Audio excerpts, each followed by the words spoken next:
किसी मरीज के ऊपर दम कर दिया जाए तो अल्लाह उसे शिफा बख्श देता है। किसी मरीज के ऊपर पढ़कर दुआ कर दी जाए तो अल्लाह उसे शिफा बख्श देता है। कुरान एक ऐसा अजीम शान किताब है, अगर कुरान पाक की आयत को लिख कर तावीज बना दी जाए तो उस तावीज की बरकत से अल्लाह उसकी तमाम बीमारियों को दूर कर दिया। वाह वाह बेशक। कुरान पाक की कितनी बड़ी फजीलतें हैं, आपके समझने के लिए मैं बिल्कुल साधारण से वर्ड को यूज कर रहा हूँ ताकि आपके जहन में ये बातें उतरे। चूंकि मैं बेलोरिया के हालात बहुत अच्छे तरीके से जानता हूँ, मैं बहुत दूर का नहीं है, आयर के रहने वाला हूँ, आप लोग मुझे बखूबी जानते होंगे।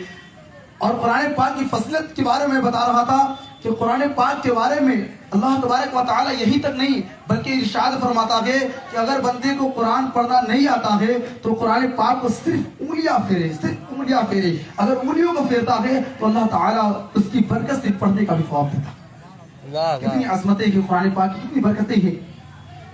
लेकिन आज बड़ी अफसोस के साथ मैं ये कह रहा हूँ, बड़ी शर्मिंदगी के साथ कि हर बंदे को ये बातें पता है, क्योंकि हर मिलाद में हर बार ये बातें बताई जाती है कि कुरान पाक की क्या फजीलतें हैं, कैसे पढ़ेंगे अगर पढ़ना नहीं आता तो। लेकिन उसके बावजूद भी हमें तौफीक नहीं होती कि कभी कुरान खोल कर देखें। कभी तौफीक होती है? नहीं होती है।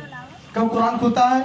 जब घर पे कभी कुरान खाली हो, किसी का इंतकाल हो जाए, तभी तो खुलता है कुरान। किसी का इंतकाल हो जाए, घर पे कुरान खाली हो, या शादी पड़ी उसमें कुरान खाली हो, या तो फिर रमजान शरीफ का मुकद्दस महीना आता है तो बंदा कभी पढ़े ना पढ़े लेकिन रमजान शरीफ के महीने में कभी कुरान को खोल कर देख लेता है।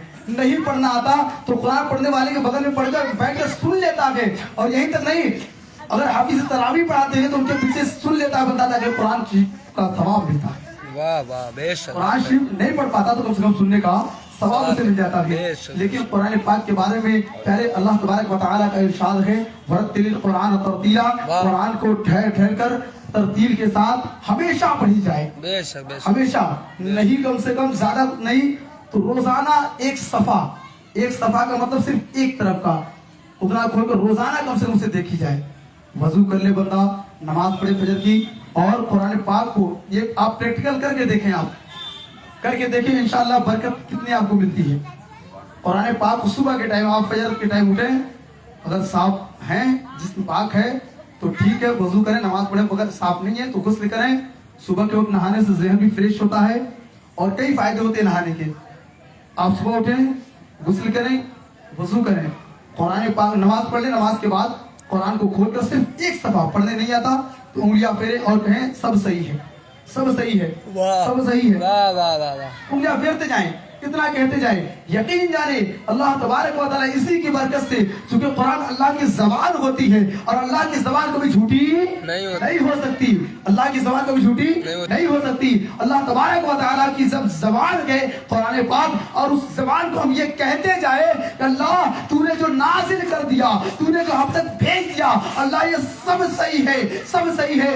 यकीनन उसकी सच्चाई बयान करने की बुनियाद पर अल्लाह आपको मुकम्मल सवाब अता फरमाएगा और आपकी कमाइयों में खूब बरकत अता फरमाएगा। तो कोशिश किया करें कि जो हो सके, जितना ज्यादा हो सके, रोजाना कम से कम एक ही सफा सही कुरान पाक को खोलकर देखा करें। अब आइए अल्लाह तबारक व तआला के जिक्र के बाद किसी की जिक्र है, किसी का हमद सना है, तो हम सब के आका हुजूर सय्यद आलम नूर मिस्म जनाब अहमद मुस्तफा मोहम्मद मुस्तफा सल्लल्लाहु तआला अलैहि व आलिहि वसल्लम का जिक्र है। आइए हुजूर की बारगाह आलिया में अक़ीदत व मोहब्बत के साथ तमामी हज़रात मिलकर पढ़े दुरूद पाक। अल्लाहुम्मा सल्ली अला सय्यदना शफीअना हबीबना नबीना व मौलाना व मौलाना मुहम्मद मअदल जूद वल करम मंबई जूद वल हिकम वल हिकम व अला आलिहि व वसल्लम सल्लु अलैहि सलातुम व सलाम अलैका या रसूलुल्लाह या हबीबल्लाह सल्लल्लाहु तआला अलैहि व आलिहि वसल्लम। आप हजरात से मैंने दुरूद शरीफ पढ़ने को कहा, लेकिन दुरूद की फजीलत तक आपको पता नहीं है, दुरूद शरीफ पढ़ने का फायदा क्या होता है। इतने लोगों में कम से कम हमें जहाँ तक अंदाजा है कि 5 से 6 लोगों को दुरूद शरीफ याद होगा और सबको याद भी नहीं है। बड़ी अफसोस के साथ ये कह रहा हूँ, क्योंकि दुरूद शरीफ एक ऐसी अजीम शान किताब, अजीम शान इबादत है। अच्छा आप बताएं हमारा रब कौन है? देखिए मैं अकेले नहीं बोलूंगा, सबसे हमें जवाब चाहिए। हमारा रब कौन है? रब कौन है? हमारा रब कौन? पीछे से आवाज आनी चाहिए। हमारा रब कौन है भाई? आप बताएं हमारा रब कौन है? हमारा रब कौन है? अल्लाह है। हमारा रब اللہ ہے. اب بتائیں جو رب ہو بندوں کا, عبادت کرنا کس کا کام ہے؟ بندوں کا. کس کا کام ہے؟ بندوں کا. بندے عبادت کریں گے اللہ کی نا, لیکن بارے درود شریف کی فضیلت اللہ تبارک و تعالی